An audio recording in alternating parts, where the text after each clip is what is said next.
What's good, superstars? Back with another VeVe video. You got Superstar Joe. You got the Superstar fan in the building. How's it going, fam? Hope you guys are ready for the Easter Bunny to hop on over to your house and drop off some Easter eggs. But before you do that, if you haven't already, don't forget, become a superstar. Smash the subscribe button down below. Hit the bell notification so you know whenever we post, but also so you get that juju on Easter morning. Get lots of chocolate, lots of candy, and the Easter Bunny is good to you. You can also become a superstar VIP $2.99 a month. Hit the join button underneath the video. Get access to all our spreadsheets for price predictions, all that good stuff. But you get one of those stars next to your name, you get entered into giveaways end of every single month. March giveaways will be happening sometime middle of April when Rob is back. But guys, you can also follow us on X, follow us on Instagram, but join the Discord. We have VeVe chat going off over there all the time, all the new drops. Anytime that comics are coming out, new comics, any of that good stuff, people are going to be talking about it in our VeVe chat on our Discord. So definitely go hang out with the fam over there. It is a good time, guys. I hope you've been having a great weekend. We're just going to show a little bit of news, nothing crazy. It's been obviously busy for us over here too, but keeping on top of the little things, we got VeVe dropping Cars character series #1. This is not the first time that we have seen Cars on the VeVe app. Obviously, we have Lightning McQueen from the Pixar Pals drop, which I think was like maybe one of their better drops. All likenesses, different characters from different movies. Was hoping to see Pixar Pals too, but at the same time, I like to see this type of thing. Looks like you're going to get made out here fully likeness, like no gold, no platinum. We're getting the exact character from the movies, from the films. So that's always fun. Would love to see if these are animated. Maybe they're drivable. What are your guys' thoughts? Want to hear the speculation. This is coming out next week. So we got April 7th. So we're going to learn a little bit more about this during the week. Maybe we'll have to do a price prediction. It will depend on who we get, what we see here. Animation could really make this a really cool drop, I think. And if it's made already, that would be even more crazy. But anyway, what do you guys think of this drop? Let us know in the comments below. I want to hear your thoughts because I think it's pretty cool.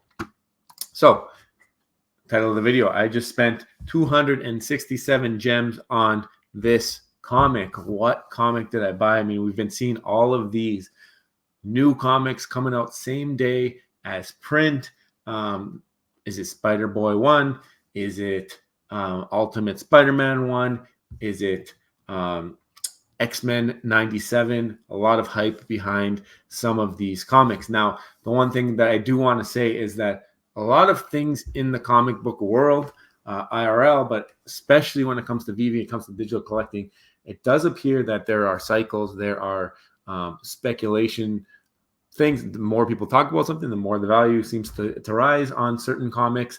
We had that whole thing where people thought Taylor Swift was going to be the Dazzler, and people bought up that comic. Some people hold on to it and they wait and they wait and they wait and they sit on it and they sit on it, and maybe eventually one day it pays off and they're able to sell back to people who want to buy it on the next cycle. That's just how it works, not just for VeVe. It's like lots of things in the world, like sports cards, Pokemon cards, any other types of collectibles. There's narratives that are drawn up. People talk about something, price pumps, and there's less and less available because there's more and more people that hold, and then eventually scarcity starts to play a factor, and collectible value starts to show its face. So I think when it comes to comics, the entire industry is based on speculation, and that Dazzler comic is a great example. That is not the comic that I picked up, though. I have picked up one comic that I believe the narrative may never go away because I believe in the space. I believe in digital collecting, NFTs. I believe in where this stuff is going. I do have a hard time when it comes to some of the comics that were not first day print. For us, it's been a struggle to separate from the IRL FA first appearance of those characters. But there are other firsts that I do believe in when it comes to the comics. I do believe in the first exclusive VeVe cover. I do think that there will be value to certain people to that, and that will never change. FF13 will always be the first VeVe exclusives. So there should be, if VeVe sticks around, a VeVe fam that will always value that to a certain degree. But I think that there's one comic, for me at least, and I mean, we got AF15. That's another comic. I do have one of those in my collection. biggest book of all time, arguably. First appearance of Spider-Man IRL. Obviously, for me, the physical version of that book is always going to be here because that's the first time the Spider-Man ever existed in any type of media format, and that's the first time that's the first place that's what that represents, the first time ever. The NFT version, obviously, big deal for a lot of people.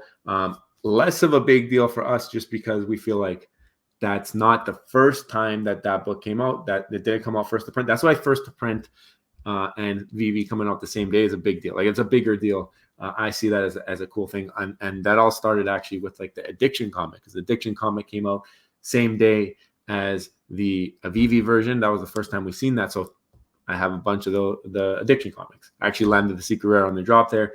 I think I meta listed it one time, and then I took it down. So still have it in my collection, and I have both VeVe variants for the Ultra Rare and the Uncommon, the blue and the red. So I have those ones in the collection. Now, I went and I splurged some gems on something else, though, today, which I've already had a couple in the collection. I had some low mint commons, as I used to call them, because that was a little strategy was working on back in the day when there was a little bit more people in the app, a little bit more people come up with strategies, a little less items in the store. And that is, and then here's the big reveal, everybody. Marvel Comics, #1. So I do have 2 sub 1,000 mint common variants. I think they're both in the 700 mint range. And then today, little Easter present, went and picked up. You got the Ultra Rare, the Rare, the Uncommon. Obviously, the Secret Rare a little bit up there. I think it was like 4,000 gems or something like that. So not touching that, but picking up the floor on the Uncommon, the Rare, Ultra Rare, and the Common today, one of each. And just because this is the first ever digital NFT comic, and it will always be that. It will always hold that when people look back in history and they say, what's the first ever? I don't care if there's 48,000 of the comic. I don't care if there's 60,000 total of this comic. As more and more comics are dropped on the app, and it looks like hundreds of thousands of them are going in every week, the percentage of the total comics available that will be this comic continues to shrink. So if there's hundreds of thousands of more comics added, that 60,000 becomes a smaller percentage of the overall total. And to me, it's something, that narrative will never go away. Some people use that same narrative with Todd, but this for me is like even bigger than that because it's an entire medium. Like, Todd is not the first ever NFT or 3D digital collectible as far as I understand it. But when it comes to comics, Marvel Comics 1 is the first ever digital NFT officially licensed comic. Todd is still cool. I mean, I've had a Todd in the collection before, and I still think that will always have that same value. Like I said, FF13, a lot of value, first exclusive VeVe cover. VeVe fans are going to highly find that highly valuable. The Todd, a lot of DC fans are going to think first DC NFT. They're going to have that value to them as well. So, and VeVe fans are going to have first VeVe NFT, right? So that's also a big deal. So, I think if you're going to look at the collectibles, Todd has a lot of the same value, same things that I see behind this. But I feel like we're looking comics, you're looking at all these new comics being dropped on the app and just starting to inflate the total editions that do exist on VeVe. Marvel Comics, there's always only going to be 48,000 commons. There's always only going to be 2,400 ultra rares. And there's 60,000 total for this entire set. To me, it's something that narrative, like I was talking about earlier with the Dazzler, like that people are going to talk about that story. Value's going to pump, it's going to come back down. And then it would have to be a story that gets brought up again, or something would actually have to happen. And in that case, where you start to get eyeballs on that book again. But when it comes to this narrative of being first ever comic, if this is a success long-term, 5, 10, 15 years from now, this is always going to be that narrative. It's always going to be the first book, the first Marvel comic in NFT format, the first digital representation of a existing comic book. I feel like this first goes beyond a lot of them. So I am happy with this. I don't know if I'm going to pick up more. I don't know what I'm going to do here, but had some gems sitting on the side here and definitely wanted to move them into something that I think I believe in long term. So this was my pickups. What do you guys think? Actually, some of them are pretty high mints. I mean, this ultra rare 58,000, this rare 50,000, and I think one of my commons that I picked up was 59,035. So there's my two lower mints, but 59,000. I'm not too sad about having a high mint.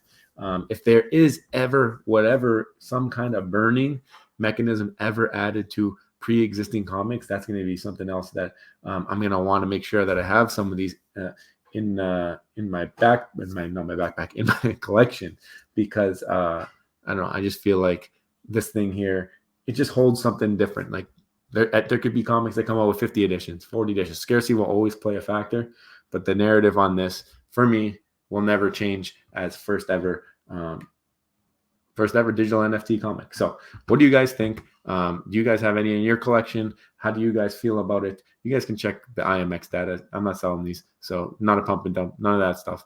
But I want to hear from you guys. And do you think that the Marvel Comics one, I know Mr. MC1 thinks this, but do you think Marvel Comics 1 on VeVe carries a little bit of a different weight than anything else, and the edition size maybe in the long term might be smaller than people think, just because as we inflate more and more comics into this app, the percentage of the market share available for just staying the same mint size, that percentage shrinks. So what do you think over time? And then especially if VeVe becomes successful, they start to bring in a lot new users. Obviously, they have that huge partnership with Marvel, very high representation at all the Comic-Cons and all that stuff. To me, I want to make sure that my Marvel Comics 1 bag is there. So I want to hear from you guys. Let me know in the comments. Also, guys, hope you have a great Easter weekend, and we'll see you in the next one. Don't forget, become a superstar. Smash the subscribe button down below. VIP, thank you so much. We'll see you soon. I love you. Bye.